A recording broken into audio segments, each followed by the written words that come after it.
Hello students, I am Pushpa Sharma from Ramraya Lal Girls Inter College, Gorakhpur. And today I am going to talk about an important topic. Like before, stopping by oats on a snowy evening, which has been composed by Robert Frost.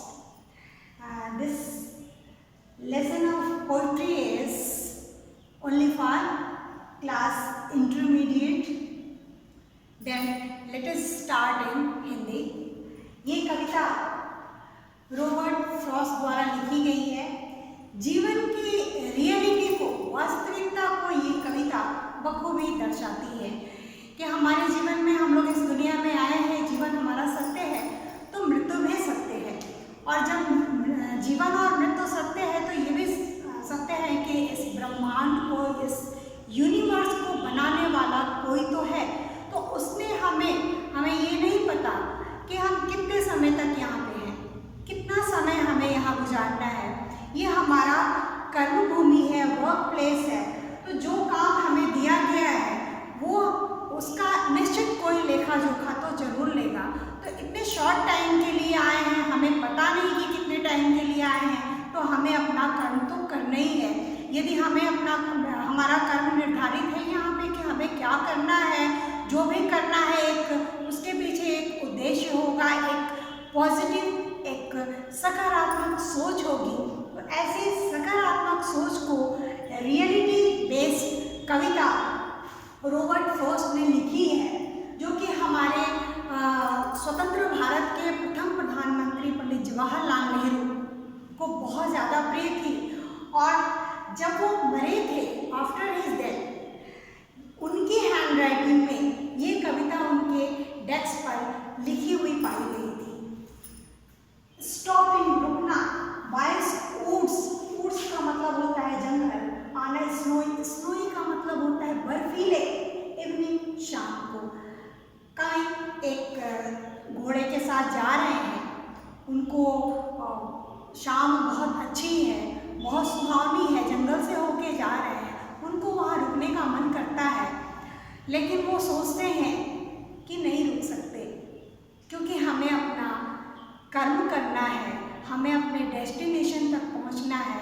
ऐसे ही कुछ हम लोगों की भी life है कि हमें जीवन में बहुत कुछ देखने को मिलता है, बहुत कुछ नहीं करने का मन करता है जो कि हमें करना है, हमारे जीवन का उद्देश्य है।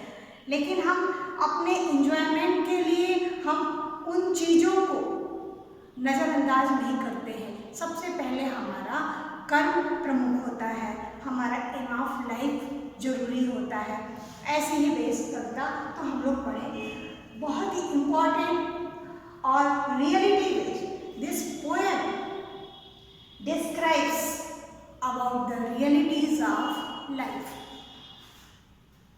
Whose, किसका, woods, वन या जंगल, these, ये, are, है, I think, I कौन, कवि, think, सोचता हूँ, I know, मैं जानता हूँ। कवि कहते हैं कि ये वन किसके हैं, इतने सुंदर वन है, इतने सुंदर जंगल है, मुझे लगता है कि मैं सोचता हूँ, मैं जानता हूँ, मुझे मालूम है कि ये किसके वन है।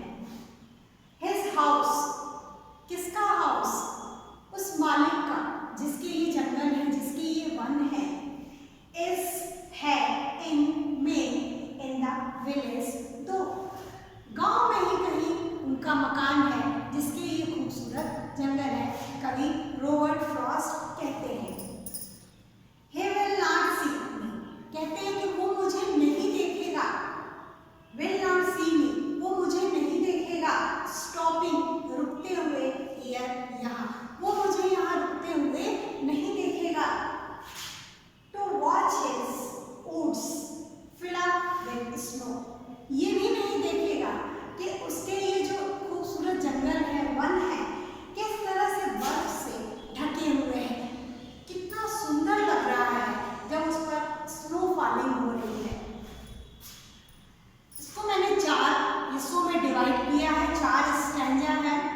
बिटवीन द वुड्स, जंगलों के बीच में, एंड फ्रोजन माने जमी हुई, लेक माने झील, जमी हुई झील के बीच में, अर्थात ठंड बहुत है, उसके मध्य मैं वहाँ रुकने का सोच रहा हूँ, जबकि कोई ठहरने का स्थान भी नहीं है, रात हो आई है। तो ये मेरा घोड़ा ये सोच देख करके, मेरे रुकने के निर्णय को देख करके बड़ी विचित्रता का अनुभव कर रहा होगा। द डार्केस्ट, डार्केस्ट का मतलब डार्क, डार्कर, डार्केस्ट, डार्केस्ट का मतलब होता है सबसे अंधकार में, ऑफ द ईयर। कहते हैं कवि की शायद ये इस वर्ष की सबसे काली रात है, सबसे अंधेरी रात है।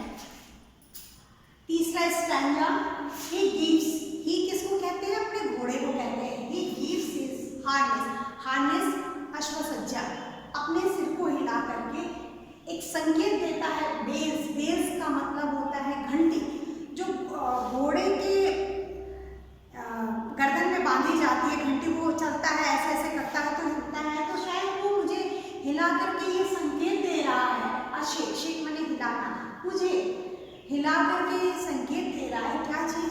घंटी को जो उसके गले में अश्वसज्जा के लिए बंधी हुई है, उसको हिलाकर मुझे संकेत दे रहा है। शायद टू आस्क, मुझसे ये पूछने का प्रयास कर रहा है कि if there is some mistake, मैं कोई गलती तो नहीं कर रहा हूँ यहाँ करके। द ओनली अदर साउंड्स, किस चीज की आवाज सुनाई दे रही है? स्वीट, सिर्फ बर्फ के गिरने की आवाज सुनाई दे रही है, और इस जंगल में, इस घने जंगल में, इस काली रात में, अंधेरी रात में कुछ और नहीं सुनाई दे रहा है। ऐसे जगह में, ऐसे मौसम में मैं रुकने का प्रयास कर रहा हूँ, तो मेरा घोड़ा अपने घंटी को हिला करके मुझसे पूछने का प्रयास करता है कि मैं कोई गलती तो नहीं कर रहा हूँ। Of easy wind, wind means हवा, हवा चल रही है। एंड डाउनी फ्लैट, और क्या गिर रहे हैं? क्या गिर रहे हैं? बर्फ के टुकड़े गिर रहे हैं आसमान से। रात बहुत ठंड है, काली है, ऐसे में हवा चल रही है, रह रह करके हवा के झोंके चल रहे हैं। ऐसे में यहाँ रुकना उचित है कि नहीं है?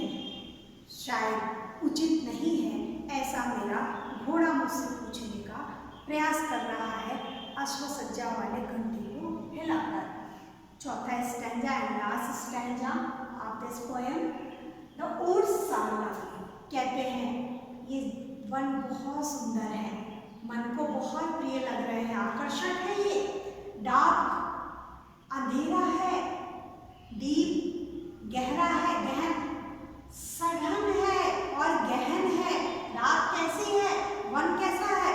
बहुत सुंदर है, सघन है, गहन है। बट लेकिन I have promises to keep, मुझे यहाँ रुकने का तो मन कर रहा है, लेकिन I have two promises to keep, promises means वादे, टू कीप रखना यानी निभाना, मुझे अपने वादे निभाने हैं, मैं नहीं रुक सकता। And miles to go before I sleep, मुझे सोने से पहले, सोने से स्लीप मीन्स सोना, बिफोर मीन्स पहले, माइल्स टू गो मीलों दूरी तय करनी है। किलोमीटर से थोड़ा लंबा होता है, थोड़ा सा, लिटिल मोर लॉन्ग डिस्टेंस होता है माइल। तो ये कहते हैं कि मुझे सोने से पहले मीलों दूरी तय करनी है। वो किस प्रकार की निद्रा की बात कर रहे हैं? वो चीर निद्रा की बात कर रहे हैं, इस दुनिया से हमारे प्रस्थान की बात कर रहे हैं कि हमारी आंख बंद हो जाए, इस दुनिया को अलविदा कह जाए, इससे पहले मुझे अपना वादा निभाना है, यानी कि मुझे अपना कर्म करना है। भले ही हमें कोई चीज़ बहुत सुंदर लग रही हो, लेकिन हमारे सामने यदि हमारा कोई कर्म है, कर्म मीन्स हमारे जीवन का कोई उद्देश्य है, जो पॉजिटिव चीज़ है, जो इस समाज को और हमें उसके लिए कोई उपयोगी है, वो काम उपयोगी है, जरूरी है, तो वो काम हमें अपने मनोरंजन के लिए कर, अपना मनोरंजन उस काम के लिए त्यागना ही होगा। एडवाइस को ऐसे, और सोने से पहले, अंतिम निद्रा से पहले मुझे मीलों दूरी तय करनी है। Thank you. आई होप आपको समझ समझ में आया